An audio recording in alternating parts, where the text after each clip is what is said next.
Hey, what's up everybody? Welcome back to the Undiscovered Games video podcast, where we take a look at the lesser known board games of the world and share those with you. I was looking through my long list of games that I want to feature on this channel, and something stood out to me. I have not yet covered a game by the great Michael Schacht. He's one of my favorite game designers. I have several of his games in my collection, many of which I plan to feature on future episodes, but somehow over these past 43 episodes, I completely skipped over all my Michael Schacht games. So here we are. I am going to put an end to that streak today, and I'm going to look at one of his lesser known games. It happens to be one of my favorite Michael Schacht games. It's called MOGUL. Now, this originally came out in 2002 as a smaller box filler game, and then it was reprinted in 2015 by Rio Grande, which is the edition I have right here. This Rio Grande edition adds a game board and a few extra layers to the game, which elevate it beyond a filler game. Now, it's still a very quick game. I still kind of consider this one of those borderline filler games. It's right about 45 minutes or so per game, but it packs quite a punch into that short playtime, and I would definitely call this game elegant. It's a very clean design. There are no weird or wonky rules to remember. It's very simple to learn and teach, but it offers some really fun, intense decisions in that 45-minute time frame. In MOGUL, players are going to be bidding for these cards. The cards act as shares of stock, and if you win the bid, you get to either take the card as a share of stock or use the card for its special action at the bottom, but you can't do both. What's interesting is whatever you decide to do as the winner of the bid, the second place bidder gets to do the other thing. So if I take the card, then the second place bidder gets to do the action on the card. Or if I do the action on the card, then the second place bidder gets to take the card into their portfolio. So when you win a bid in this game, you have to really weigh how your decision is going to affect the second place bidder as well. And that leads me to the bidding system. The bidding system is very similar to the game No Thanks. If you want to stay in the auction, you're going to throw a little chip into this bowl, and if you want to pass, you're going to take all the chips out of the bowl, and then you're out of the auction. But that's the only way to get more chips to bid with in future auctions. So it's a closed economy of bidding chips, which is a fascinating system. It's kind of tricky to pace yourself in this game. You really have to know when to bow out of an auction and just take the bidding chips, because you can't run out of those. That's your currency for future auctions. So some really tense, agonizing choices, very simple to understand, but tricky to master. And that's what keeps me coming back to this game over and over again. This is a super easy game to set up and learn and teach. So let's show you how to play MOGUL, and I will continue to talk about why I think this is an undiscovered game worth checking out. Before we get started, make sure you're subscribed right here on YouTube at undiscovered_games to learn more about lesser known board games just like this. Let's take a look at MOGUL. All right, we're going to set up for a 4-player game. That's my favorite player count, by the way. This plays 3 to 5 players. I will happily play this at any player count, but 4 is my favorite.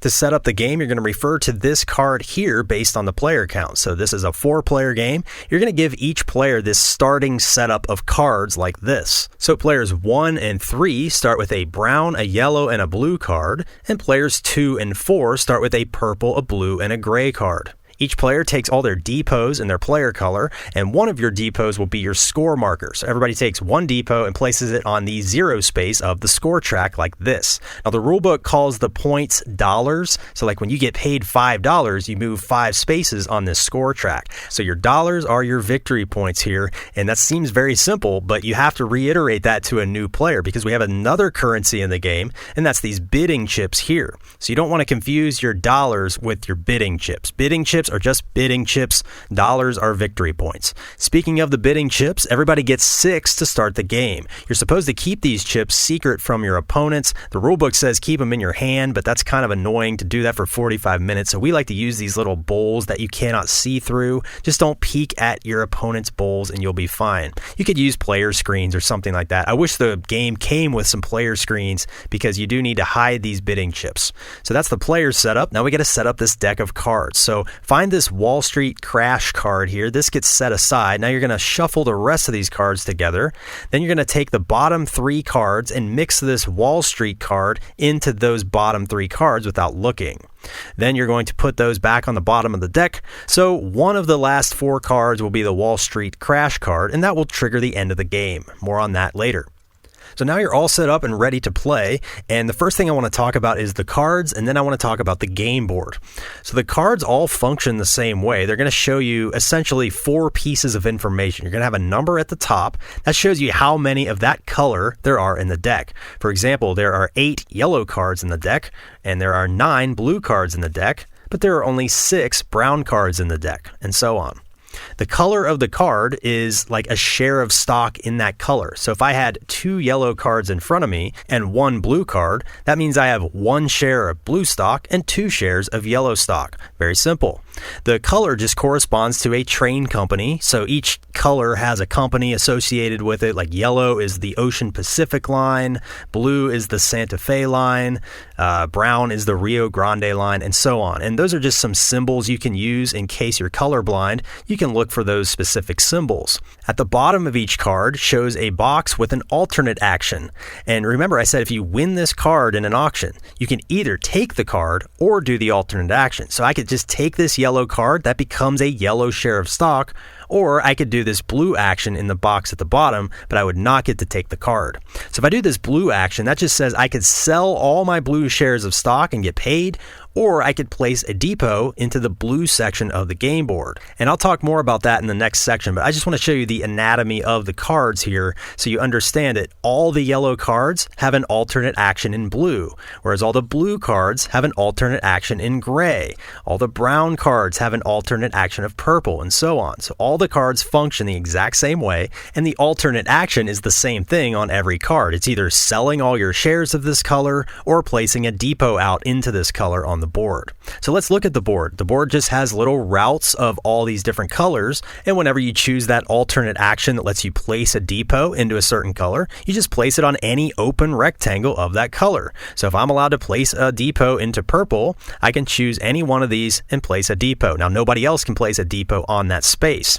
Now this is not a route building game, so it doesn't matter if your depots are linked to each other. All that matters is how many depots you have in each color at the end of the game. For example, if I end the game with 3 depots in purple, that's going to score me 9 points. You just take 3 times 3. Whereas if I had 2 depots down here in brown, that's going to be worth 4 points, 2 times 2. So you're just going to square the number of depots you have in each color at the end of the game. Now you'll notice some of these spaces have 2 colors, and that just means either or. So if I can place a depot into brown, I could go on this space here, which can be purple or brown. And those spaces are nice because those depots will count toward purple and brown scoring.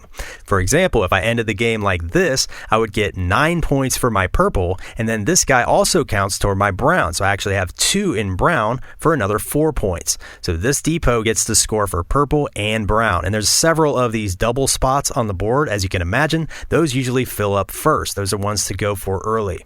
All right, so you understand the board, you understand the cards. Let's talk about the game round. The game lasts a series of rounds, and each round has 4 steps. Step 1 is turn over the top card. Step 2 is pay dividends based on whatever card you flipped over. Step 3 is auctioning off that card. Step 4 is the winner of the auction choosing what to do with that card. Very simple structure. Every game round is conducted the exact same way following those 4 steps. So let's take a look at those 4 steps in detail. The easiest way to show you this is just to walk you through an example round. So I'm going to fast forward to a game in progress. It's a little easier to see after the players have built up a few cards and whatnot. But at the beginning of the game, the first player is going to be based on that setup card. So whoever you put in the number 1 position of that setup card is going to go first. And then after that, for the rest of the game, the start player is always determined by the auction, and I'll get into that in the example next. So here we are. We're in a 4-player game. It's a few rounds into the game, and it is the red player's turn to go first. So step 1 is flip the top card. Here we have a yellow card. So this yellow card is going to be up for grabs this round of the game. So now we do step 2, which is just pay dividends. So every player right now who owns a yellow card gets 1 point per yellow card they have. So this player here gets 2 points because they have 2 yellow cards. This player over here gets no points because they have no yellow cards. This player up here has 3 yellow cards for 3 points, and this player only has 1 yellow card for 1 point. So whatever color you flip over, every player gets 1 point per card of that color that they currently have in their area. The next step is step 3, and this is the auction. So now we auction off this card using our bidding chips. And this is where the game gets really good. So we start with the start player, which is red, and you can either bid or pass. To bid, you just throw a chip in the bowl. That keeps you in the auction. If you pass, you just take all the chips out of the bowl, but then you're out of the auction. So red's going to bid, they throw a chip in. Then they pass the bowl to their left, and the green player decides they want to stay in or pass. So they're going to throw a chip in, they're still in. Then they pass to the blue player. Blue decides to put a chip in. Then we go to the yellow player. Yellow puts a chip in. Now we go back to the red player. Red could either put another chip in or take all these chips. Red decides, I want those, I'm going to pass. So red just takes all these chips in the bowl. Red is out of the auction. Now we keep going clockwise. So green starts it up again. They throw a chip in the bowl. Blue throws a chip in the bowl. Yellow throws a chip in the bowl. Skip red because they're out. Green decides, I'm going to pass and take all these. So green takes those. Now we go to the blue player. Blue throws a chip in. Yellow throws a chip in. Blue throws a chip in. Yellow says, I'll pass. Yellow takes those. And blue wins the auction because blue is the last one standing. So now blue, as the winner, has to decide what happens with this yellow card. They can either take this into their possession, and that will become a yellow share of stock, or they can do the alternate action at the bottom, which is either selling all their blue shares or putting a depot out onto the blue route of the board. So for now, they're going to sell their blue shares because I want to show you how this works. So when you sell your shares, first you have to have some shares of that color, and then you have to sell all of them if you decide to do this option. So they have 2 blue shares. The way this works is you count up every blue share on the table right now. There's 1, 2, 3, 4, 5, 6 blue shares out on the table. That means each one of these is worth $6. So if they sell both of these, they're going to get $12 right now, or 12 points. So these go out of the game completely, and they just move up 12 on the score track. And what's so interesting about this is now everybody else's blue shares just dropped in value, because now there's only 4 blue cards left on the table. So if this player wants to sell blue, they're only going to get $4 for this one. So timing the sale of your stock is so critical in this game. To me, that's the sweet spot of this whole game, is knowing that right moment to bid heavy on a certain card so you can sell your shares at that optimal time and kind of leave your opponents holding the bag a little bit. But then if you bid too heavy, then you're out of bidding chips for future auctions, and then you're in another bind. So it's such a good balancing act. I'm telling you, this is a brilliant game design, and I haven't even shown you the rest of the game yet. So let's get back to our example here. Again, blue was the winning bidder, so blue got to choose whether to take the card or do the alternate action. Since they did the alternate action, then the second place bidder, which is yellow, gets to do the other thing, which is taking the card. So they take the card, they now have a share of stock in yellow. Now, if the blue player would have taken the card, then the second place bidder would have been able to choose the optional action. So just remember, the second place bidder always gets to do what the first place bidder didn't choose. All right, so that's the end of the round. Now, this is where you determine the start player for the next round. The start player is determined by whoever takes the card. So it's not who wins the auction, it's who takes the card. They will be the start player in the next round. So there's a little bit of strategy behind that as well when you're deciding if you want to take the card or do the alternate action. So since yellow won the card, yellow starts this next round. Yellow flips the top card. It's a brown card. So right now, everybody with brown cards gets 1 point per brown card that they have right now. This is dividends. Next, we move to the auction. So starting with the yellow player, they can either throw a chip in the bowl or pass. So they throw a chip in the bowl. Red throws a chip in the bowl. Green decides to pass and take all the chips. Now it goes to blue. Now at this point in the game, blue is out of chips, and they have to pass because they're out of chips. So they don't get anything out of the bowl, and that's a bad place to be in this game, because not only do you get nothing for passing, but now everybody at the table knows you're out of chips. So blue passes. Yellow throws a chip in the bowl. Red throws a chip in the bowl. Yellow decides to pass and take these chips. Red wins the auction. So for this example, let's say red decides to take the card and add it to their shares. That means the yellow player, the second place bidder, gets to do the alternate action. So they can either sell all their purple shares or put a depot out in purple on the board. So let's say they decide to put a depot into this space here because this is going to count toward purple and brown. Now, since red took the card, red is the start player for the next round of the game. So red flips the top card, it's purple. Everybody with purple shares gets 1 point per share, and now red starts the auction for this card. So they throw a chip in the bowl, they pass the bowl, and so on. And you just keep repeating this process over and over and over again, and as soon as that Wall Street crash card gets drawn, the game ends immediately. And then you do some end game scoring. So the end game scoring is very simple. Every player gets 1 point per share they have that's unsold. So any shares out in front of them are a point each. Every 5 bidding chips that you have left over is 1 point. And then finally, you score points for your depots on the board. I went over this earlier, but I'll do it again here. You just square the number of depots that you have in each section of the board. So let's say the blue player, have 4 depots in this yellow section. That's 4 times 4 for 16 points. But then this depot is also in the brown section because it's on this double space here. So I actually have 2 depots in the brown section. So 2 times 2 is 4 points. So you just do that for all the different sections of the board, and that's all the end game scoring. At this point, whoever has the most points on this track is the winner. If anybody is tied for the most points, then among the tied players, it's whoever has more shares left over in front of them. They will break the tie.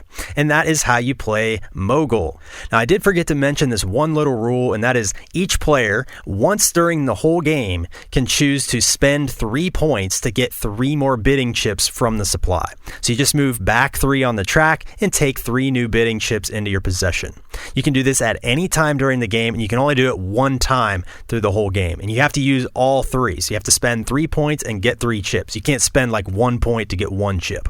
And you just have to know the right moment to do that. You don't have to use that ability, but it is there in case you run out of chips and you really want to stay in an auction or something. So just don't forget about that. And I think I covered every rule in MOGUL. I do recommend reading through the rule book. And as always, check the video description below for any rules clarifications or mistakes that I might have made. But I try to keep these tutorials as clean as possible. Occasionally I do miss something or make a little slight goof. So I try to cover that in the description below. So let's get into my review of this game. So if you couldn't tell already, I love this game. This is a 9.9 out of 10 for me, and I kind of do that as a joke. Like, this is actually a 10 out of 10, but there are a couple minor gripes I have with the components, and I'm just like, it bugs me enough where I can't quite give it a perfect score, and I'll discuss those issues I have here in a moment. But from a game design point of view, this is a perfect game in my eyes. This is everything I want in a board game. It plays in under an hour. It's 3 to 5 players, and I can play this at all player counts. Obviously with 5 players, it's going to run a little bit longer, maybe upwards of an hour, but it plays well at all those player counts. It does what it sets out to do perfectly, which is create a very streamlined stock economic type of a game with a really fun, tense bidding system, a game that forces you to pace yourself. You cannot run out of bidding chips, but you also have to know when to bid heavy and go for certain cards. So there's a really nice balancing act just of trying to keep a good supply of bidding chips.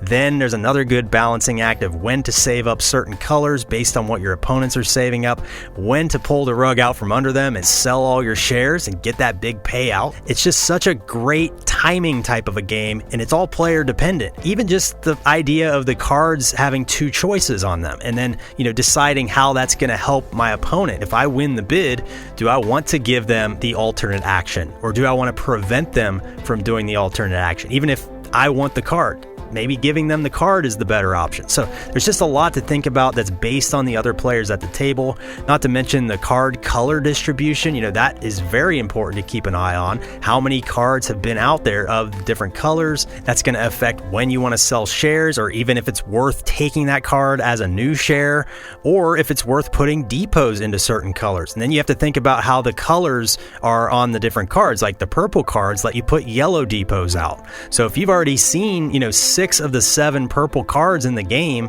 well, maybe if I take this action, I don't want to put a depot in yellow because I'm only going to get 1 depot in there. And this is the last purple card in the game. Purple is the only way to put depots into yellow. So you're thinking about all these different things, and it seems very simple at first, but I'm telling you, there is a lot to consider every round of the game. It's very dynamic. The game changes drastically because it's all depending on, what card is going to get flipped next. And yes, there's random card draw there, but everybody is reacting to that same card, and that's where you really have to pace yourself in this game. If you run out of chips and then that perfect card gets flipped, well, then you just put yourself in a bad position. So it kind of reminds me of the pacing feel of a game like Raw or a game like Biblios, where you really have to pace yourself through the course of the game. You can't go too heavy too early and things like that. You kind of have to feel it out. And the more you play the game, the better you get at things like that. And I would definitely recommend MOGUL to anyone who likes Raw or who likes Biblios. And this falls into that category. Now, MOGUL is nothing like those games other than it's a bidding game, but it's a very unique game. It's unlike anything I've ever played, and that's another reason I rate it so highly, because I think MOGUL stands alone as a unique stock game. I feel like a lot of economic stock type of games can feel a little samey from time to time, but MOGUL is so unique. This game feels much different than other stock market games I've played. This is more about the bidding, it's more about pacing against your opponents, that push and pull between everybody. The no thanks style bidding system is great. I love that they put these little chips in the bowl, just the aesthetics, the tactile nature of, passing that bowl around, and it's all part of the experience here. This game just really has all the cool flavors and charm and everything I love in these older games. So highly recommend this if you can find a copy. And that brings me to my next part of the video, which is going to be my, plea to a publisher to reprint this. And if you reprint it, don't change the design, but please change some of the color choices of these cards. We have a colorblind player in our game group, and they really struggle with the brown, the gray, and the purple cards here. And then the symbols are there to try to help distinguish for color blindness. Well, the symbols are all circular, so even the symbols are kind of hard to tell apart. So first and foremost, these colors need to be way more distinct from each other. Even for me, I'm not colorblind, but I have trouble seeing these three colors apart if the lighting is not really good in the room. So there's number one. Number two is the player colors should not match the stock colors. That always causes confusion with new players. And in this game, we have a yellow player and we also have a blue player. So keep the player colors different from the card colors. And another component gripe I have is this should have player screens. You're supposed to keep those little chips hidden, and you should definitely have some player screens with the game. Another thing that would be nice with the game is if each player had a pass card or something like with an X on it, just to remind everybody that they passed in the auction. When you play this with 5 players and you're passing that bowl around, sometimes it's hard to, remember who has dropped out of the auction already. And if you just had a little X token or something you could stick out in front of you just to show that you passed, that would be a nice touch. And finally, you have that one-time ability to take out a loan or whatever and, buy 3 extra bidding chips. Well, you should also have some kind of token to signify that you've activated that ability and that has already been used. Because I like to look around the table and know if my opponents have that ability remaining or not. Obviously, you can ask them, but another minor gripe I have with the components. Now, the quality in this printing is very nice. I love, the artwork on the cards is really good. I love the quality of the cards, and, the board looks really nice. So it is like a really charming production and everything. I just wish that those component issues were addressed, because if it weren't for that, this would be a 10 out of 10. But I just can't quite give it a perfect score. Another minor gripe I have with the art is like the side of the box. It looks really boring on my shelf, and I like, the art on the front is fine, but the side box, it doesn't look good at all on the shelf. It just looks like, I don't know, kind of weird. So, again, aesthetically, just some minor gripes there, but overall, excellent game. Highly recommend if you can find a copy. Keep your eyes open. I know it's hard to find right now, and maybe a publisher out there will see this and decide to reprint the game. I would love that. So anyway, have you ever played MOGUL? Does this look like something you would enjoy? Does it look like it reminds you of any other games? Let me know all that stuff in the comments below. Also, I would love to know if you've ever played the original MOGUL, the one without the game board. Let me know how that compares to this. What are the differences there? I'm pretty sure that game just uses the cards cards and the bidding system, but I would like to know if you've played both. Which one do you like better? I've only played this edition, and from what I can tell, this looks to be the better printing because it adds in a few extra layers that take it beyond a filler game. And, normally I like the original versions of games better, but in this instance, I think I probably prefer this. So you want to support my work of finding and sharing these undiscovered games with the world.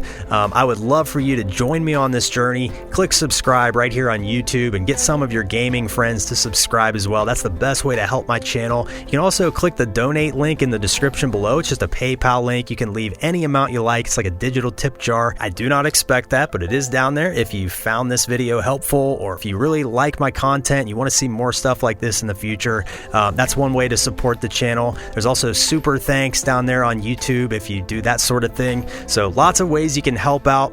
I really appreciate all your support so far, and as long as my subscribers keep going up, I'm going to continue to post videos on a regular basis. You can also say hi to me over on Instagram at undiscovered_games. Give me a follow on the IG. I post a lot of cool pictures and written reviews, and some games that don't make it to my YouTube show up over there as well. So thanks for watching, everybody. I'll be back with another great episode in a couple weeks. We'll see you then.